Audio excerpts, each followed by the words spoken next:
Hello YouTube family, જય શ્રી કૃષ્ણ બધાઈને, જય માતાજી।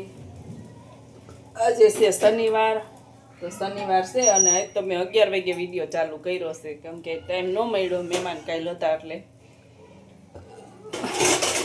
મારે બનાવી છે અડદની દાળ।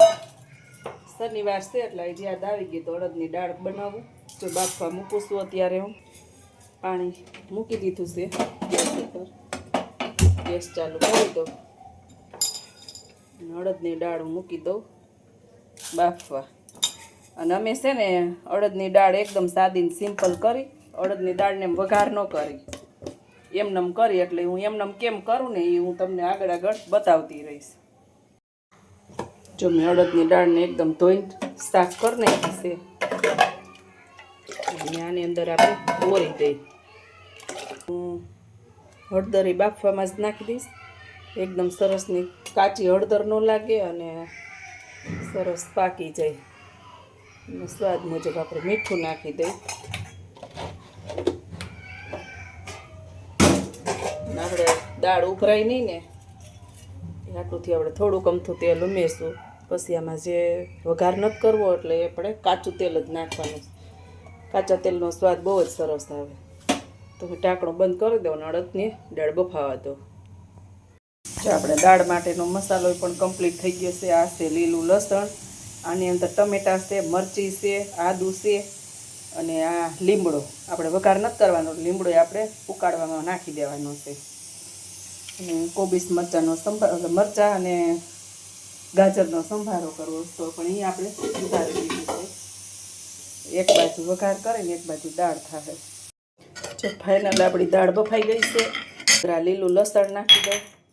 આ વઘાર વગરની દાળ છે અને આ જે આપણે આદુ મરચાં ટમેટાં લીમડો હતો એ આમાં નાખી દીધો। હવે આની અંદર નાખવાનું કાચું તેલ, તમને જેટલું યોગ લાગે એટલું, ભાવતું હોય એટલું નાખવાનું। હવે આપણે ગેસ ચાલુ કરી અને એકદમ છે ને બધો મસાલો એકદમ ચડી જાય ને, કેમ કે પાકી જાય ત્યાં લગી આપણે આને દાળ ઉકાળવાની છે અને એકદમ સ્લો ગેસે, ધીરા ગેસે પકવવાની દાળને।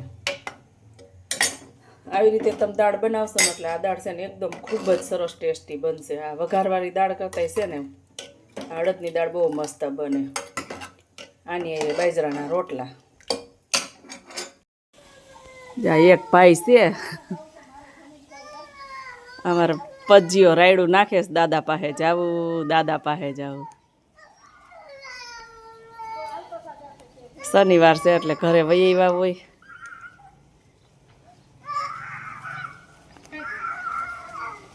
અહીં જો આપણી દાળ બની ગઈ છે, હવે આપણે ધાણા નાખી દઈએ।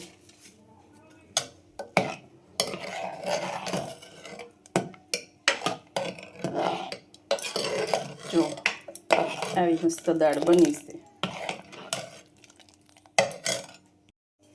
તો ચાલો મિત્રો, આપણું જમવા માટેની થાળી તૈયાર છે। અડદની દાળ, બાજરાનો રોટલો, પાપડ, છાશ અને સંભારો અને સાથે મરચાં તરેલા। તો ચાલો બધાય જમવા માટે। હાલો, બપોરે જો કામ કરીને નવરા થઈને અને હું બેસી ગઈ સીવવા, ચણિયો સીવું છું। આપણે જે ચણિયા ચોલીનો હોય ને એ ચણિયો છે અને સિવાય જ ગયો છે, આમ તો થોડોક રહી ગયો હતો।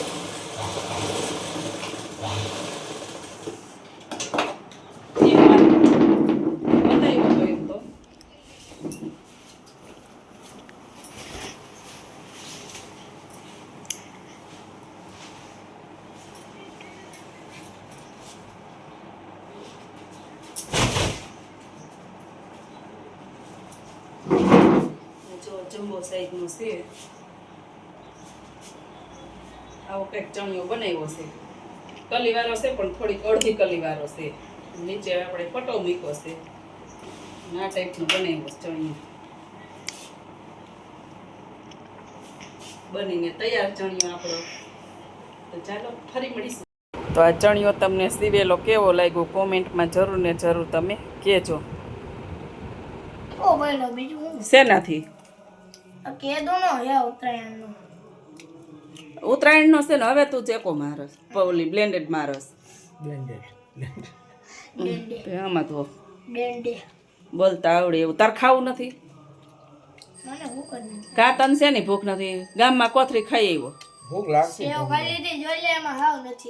જો જમવા બેસી ગયા છે હવે એક જણું જમે છે 3 જણા છે ને 2 ને ખાવું નથી એકને ખાવું છે. બપોરે આ જમવામાં નહોતા આમ 3 જણાને જમવાનું અમારે આવી જ રીતનું હોય એક બે બપોર ન હોય એક હું એક બપોર ખાવામાં હોય અટાણા આ એક ખાવામાં હોય હવે ઈ ક્યાં આવે હે જો અડદની દાળ બપોરની હતી ને અડદની દાળ ભાવે બોવાને પ્રોટીનનો હે હવે પણ બપોર જમવામાં રાજકોટ વહી ગયા હતા ન ભેગું થયું એટલે અત્યારે અડદની દાળની મોજ લેશે અડદની દાળ રોટલી તો ગરમ જ બનાવીશ અત્યારે અને આ છે સંભારો અને રવાના લાડવા તો હાલો બધાય જમવા એક જણો જમવામાં છે તમે કોઈ આવો તો હથવારો થાય અને આને ભણીને આવે તો જમવું જ હોય નહીં થોડો ઘણો નાસ્તો કરી લે આવીને એટલે પૂરું લ્યો તો ચાલો વિડીયોને આપણે અહીંયા એન્ડ કરી ફરી મળીએ પાછા કાલે નવા વિડીયો સાથે અને લાઇક શેર સબસ્ક્રાઈબ જરૂર કરી દેજો જેટલું જો એટલો સબસ્ક્રાઈબ કરો અને સપોર્ટ કરો તમારા સપોર્ટની જરૂર ખૂબ જ હોય અમારે હા વિડીયો જો એમ કે લાઇક શેર સબસ્ક્રાઈબ કરી દેજો ફરી મળીએ પાછા કાલે નવા વિડીયો સાથે ત્યાં સુધી બધાને જય શ્રી કૃષ્ણ